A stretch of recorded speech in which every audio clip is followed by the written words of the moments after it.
Tere kõigile, aitäh, et olete siia tulnud, teid on väga palju. Usun, et ka üle veebi on vaatajaid nii mitmeidki, kes huvituvad sellest kas valimiskandideerimise teemast või üleüldse noorte otsustusõigusest. Mul on väga hea meel, et Arenguseire Keskus ja Tartu Ülikool on sellise hea analüüsiga välja tulnud. Me oleme seda Riigikogus pikalt oodanud, kuna see aitab meil teha edasisi otsuseid ka noorte siis selliseid õigusi puudutavalt. Et sellist uuringut varem analüüsi ei ole tehtud, mis seoks erinevad teemad kokku, nii et soovitan kõigil lugeda, kes seda veel teinud ei ole. Aga mis puudutab seda vananevat ühiskonda, siis minu arvates on oluline küsida ka selle tänase arutelu kontekstis, et ühelt poolt on noortel suur vastutus vananevas ühiskonnas, teiselt poolt, kui suur on ikkagi usaldus neile. Et tihtilugu need kaks asja ei lähe omavahel kokku. Noortelt oodatakse palju, aga neid ei kaasata piisavalt või kui kaasatakse, siis see on ülimalt näiline. Seda mina olen ise ka näinud juba enne Riigikogu tööd, kui ma olin näiteks noordelegaat või kui ma olin oma erakonna noortekogus või üleüldse, kui ma olen noorena aktiivne olnud. Et tahetakse saada linnuke kirja, aga ega see ei tekita usaldust näiteks siis poliitikutel noorte vastu ja loomulikult noortel vastupidi ka mitte.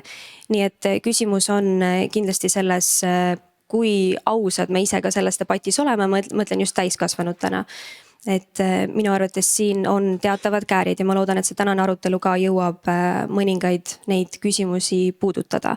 Et oleks väga hea, kui täiskasvanud võtaksid selle juhtrolli, mitte et noored peaksid ise olema need, kes pidevalt kirjutaksid ja togiksid ja paluksid ja näitaksid enda olemasolu, et tegelikult just poliitiku vaates minu arvates on oluline kaasata protsessidesse võimalikult lai seltskond ja noored kahjuks on mitmetel juhtudel just see nii-öelda huvigrupp, kes jääb välja või kes peab end rohkem meelde tuletama. Kui võrrelda siis näiteks võib-olla mõne, ma ei tea, ettevõttega, kellel on raha näiteks, et palgata lobist, et siis noorte erinevad ühendused ei ole päris samal tasemel kahjuks või võib-olla kellegi arvates ka õnneks. Aga mis seis on täna Riigikogus?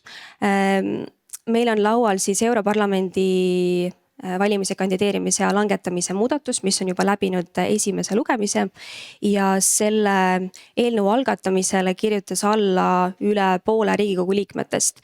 See oli juba 2 aastat tagasi ja miks see protsess on vahepeal seisnud põhiseaduskomisjonis on väga lihtne. Me ootasime, et tuleks toetav analüüsuuring ja me oleme teinud väga palju tööd siis koos tollase põhiseaduskomisjoni juhi Hendrik Terrasega, kes täna on valitsuse liige. Me oleme kohtunud õiguskantsleriga, presidendiga, oleme teinud aktiivset tööd Riigikogus, et inimestele seda teemat uuesti lähemale tuua ja ma ütleks, et me oleme olnud päris edukad ja nüüd seesama analüüs, millest ka täna räägitakse, meid väga toetab. Et üldiselt poliitikute meelsus, ma ütleks, on pigem positiivne. Mis on huvitav, on see, et vastuargumendid nii ühiskonnas laiemalt kui ka minu kolleegide seas on täpselt samad, mis olid kusagil 10 aastat tagasi, kui me tegime selle kohalike valimiste muudatuse. Ehk et noored ei tea piisavalt, õppekavad ei vasta päris sellele vastutusele, mis neil võiks valimistega kaasneda ja nii edasi. Ma arvan, et me oleme 10 aastaga suutnud päris palju probleeme ära lahendada ja mida aeg edasi läheb, seda rohkem mina ise küll näen, et noored tahavad kaasa rääkida ja tegelikult on aktiivsed ja teadlikud. Et teiselt poolt, kui nad ka seda ei ole, siis see on ju täiskasvanute roll neid harida ja neid ise ka rohkem kaasata, et seda vastutust ei peaks kõike ka noortele panema. Ja see valimise kandideerimisea langetamine on tegelikult võimalus, mitte kohustus. Ehk üks minu arvates väga vajalik osa meie demokraatia ühiskonna arenguks. See kohalike valimiste muudatus on näidanud, et valimisaktiivsuse protsent on kõrgem siis 16–18 aastaste seas, kui ta on 18–25 aastaste seas. Ehk et noored on saanud koolist kohe sellise hea tõuke, et minna valima, mitte agitatsioon, aga tõuge hariduslikus mõttes ja neil on kohe võimalik seda ka praktikas rakendada. Ma olen Nüüd selle aasta alguses lugenud läbi need 3 erinevat ühiskonnaõpetuse õpikut, mis meil on lihtsalt, et end viia kurssi sellega, mida siis noortele räägitakse või ei räägita.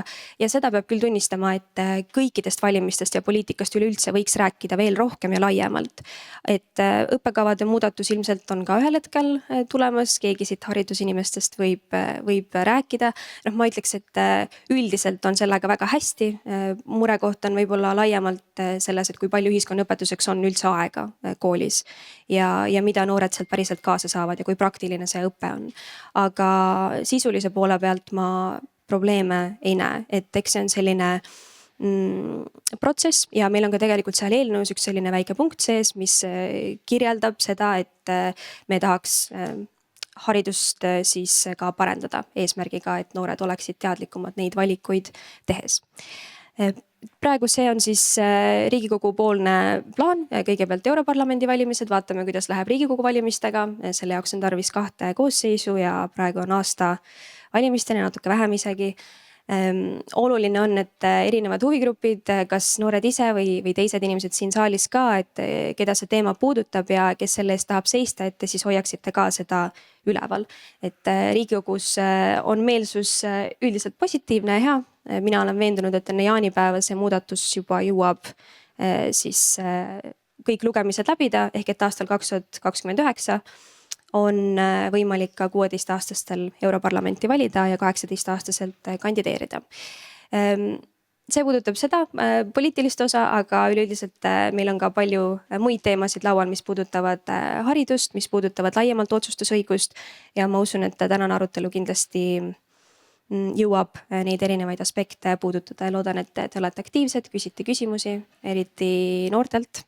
Et minu suur tänu Arenguseire Keskusele, Tartu Ülikoolile, et selline analüüs on valminud ja ma usun, et tuleb väga huvitav arutelu. Aitäh!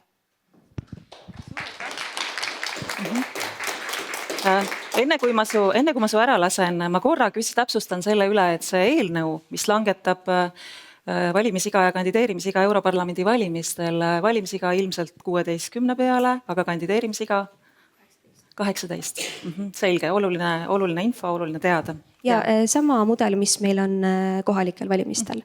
Ja siis Riigikoguga vaatame, mis ühiskondlik kokkulepe võiks olla 18-18, 16-18. Et minu enda soov on küll kindlasti see, et me selle muudatuse jõuaksime algatada. Ma olen ka noorte osaluse toetusrühma juht ja seal on liikmeid peaaegu igast erakonnast ja tegelikult meelsus jällegi on positiivne ja väga progressiivne. Nii et lootust on.